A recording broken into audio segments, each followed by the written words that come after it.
Hola, comment tu vas? J'espère que tu vas bien. Alors, si tu ne me connais pas, enchantée, je m'appelle Lina Kézard et je suis photographe de mode et de beauté.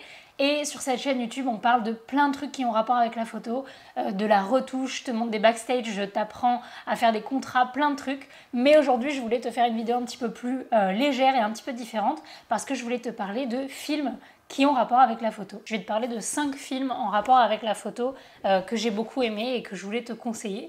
Et puis si c'est un format que tu aimes bien, n'hésite pas à mettre un pouce sur la vidéo à la fin. Comme ça je saurai si vous avez envie que je refasse ce type de vidéo parce qu'il y en a encore plein, il y a encore des séries et tout. Mais là pour aujourd'hui j'en ai choisi 5 et je vais t'en parler aujourd'hui. Alors de toute manière comme là on est en pseudo-confinement et qu'il va faire moche à partir de la semaine prochaine, je sais que vous avez le temps de vous poser et de regarder des films. Donc c'est pour ça que j'ai voulu vous faire une petite vidéo où je vais vous conseiller des films qui ont rapport avec la photo évidemment parce que c'est le principe de cette chaîne. Et donc voilà, j'espère que ces films vous plairont. Ils sont pas tous forcément sur Netflix, Prime Video, tout ça. Je n'incite personne au téléchargement, mais vous vous débrouillez pour les trouver. Alors le premier film, je les ai pas du tout mis dans un ordre particulier, je les ai vraiment mis comme ça, hein, random.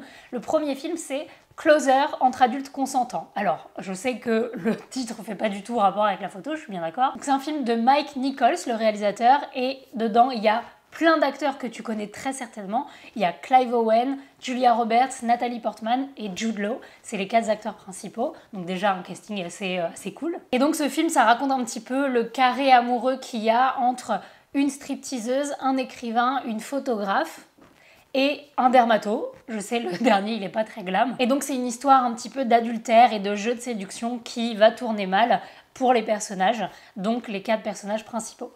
C'est pas un film en rapport avec la photo en tant que tel parce que c'est pas vraiment sur la photographie, mais par contre j'ai vraiment bien aimé l'aspect qu'on voit de la photographie qui est pas souvent montré au cinéma, du travail du photographe, du processus du travail d'un photographe de portrait, puisque dedans c'est Julia Roberts qui est photographe de portrait.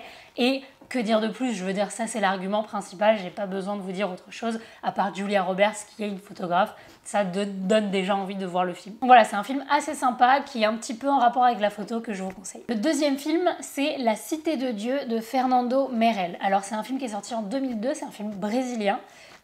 Et en fait ça parle de 2 frères qui vivent dans les favelas, qui grandissent dans les favelas de Rio au Brésil. Et donc du coup ils vivent un petit peu dans cette atmosphère violente de cartel, etc. Et en grandissant, il y a un des frères qui va tomber là-dedans et qui va devenir dealer de drogue, mais l'autre va se raccrocher et s'orienter vers la photographie qui va un peu le sauver. Et en fait il va via la photographie, exprimer ce qu'il comprend du monde, ce qu'il voit du monde. Et c'est vraiment un super beau film. Voilà, je pense qu'il peut être un petit peu difficile à trouver, mais c'est vraiment un super film que je vous conseille de regarder. Alors le troisième film, c'est Pecker de John Waters. C'est un film qui est sorti en 98. Moi, John Waters, c'est un réalisateur que j'aime beaucoup. Je sais pas si vous connaissez, mais c'est le réalisateur de Cry Baby avec Johnny Depp et de Hairspray, entre autres, mais je pense que c'est ceux qui sont les plus connus. J'adore son univers qui est souvent dans l'Amérique des années 50, 60 et tout. Et enfin, j'adore le type de film qu'il fait. Et donc du coup, ce film Pecker, ça parle de Pecker, qui est un photographe amateur qui vit à Baltimore aux États-Unis. Et donc c'est un photographe amateur qui travaille dans un fast-food. Et en fait, il est passionné de photographie et il prend tout le temps sa vie en photo, son quotidien, sa famille. Et du coup, en fait, un jour, un agent de New York va le repérer et va lui proposer d'exposer ses photos dans une galerie à New York. Et ça va propulser sa carrière et ça va devenir un grand photographe et il va vivre plein de trucs incroyables. Et donc du coup, voilà, c'est un petit peu... c'est un film... comédie, donc c'est léger, c'est sympa à regarder. Moi j'aime bien cette atmosphère de l'Amérique des années 50, c'est toujours un petit peu marrant. Et c'est un film qui est assez, comment dire, optimiste et qui peut vous motiver si vous regardez ce film parce que ça donne la possibilité que pourrait être une carrière de photographe de mode et de portrait à grande échelle, donc c'est assez sympa. Le quatrième film, c'est un film que j'ai vu quand j'étais en école de photo, on me l'avait montré à l'école, et ça s'appelle Fur, un portrait imaginaire de Diane Arbus. Donc c'est un film qui est sorti en 2006 par le réalisateur Stephen Sheinberg, avec Nicole Kidman, Robert Downey Jr., Ty Burrell et d'autres acteurs. Mais ça, c'est les acteurs principaux que tu peux connaître. Alors Fur, c'est une sorte de biopic un petit peu imaginaire, un petit peu romancé sur la vie de Diane Arbus, qui est une photographe qui a vraiment existé. Tu peux regarder son travail. Et en fait, ça parle donc de Diane Arbus, qui à l'époque était l'assistante de son mari, qui lui était un photographe de mode très connu. Et en fait, elle a grandi dans un univers très riche, très bobo, très rigide, dont elle commence à se lasser, elle commence à être mal à l'aise dans cet univers. Et un jour, il y a un nouvel arrivant, un nouveau voisin qui arrive, mais qui est très intriguant parce qu'il arrive avec un grand manteau, un gros chapeau et un masque pour cacher son visage. Et on voit que ses yeux. Et en fait, rien qu'avec cette petite rencontre, Diane Arbus, elle est tellement intriguée par cet homme qu'elle va décider d'aller le rencontrer et donc d'aller chez lui avec son appareil photo. Et du coup, sans vouloir te spoiler, mais du coup, via cette rencontre, elle va découvrir tout un univers incroyable et fantastique qui va changer sa vision du monde et de la photographie et de l'art en général. C'est vraiment un film un petit peu fantasy, voilà, c'est pas un vrai biopic dans le sens où c'est pas exactement ce qui s'est passé, mais c'est super intéressant de voir comment cet univers un petit peu décalé et ces rencontres lui ont changé sa manière de voir la photographie et voilà, j'ai trouvé que c'était un film vraiment très sympa à regarder. Et enfin, le dernier film, c'est mon préféré de la liste, c'est La vie rêvée de Walter Mitty, qui est un film de Ben Stiller qui est sorti en 2013. La vie rêvée de Walter Mitty, c'est un film qui a été réalisé par Ben Stiller et dans lequel il joue le rôle principal. À mon avis, vous devez connaître Ben Stiller pour des rôles très différents, des rôles de comédie du genre La nuit au musée ou alors Marie à tout prix. Mais là, c'est vraiment pas du tout le même registre et je trouve que ça lui va tellement bien.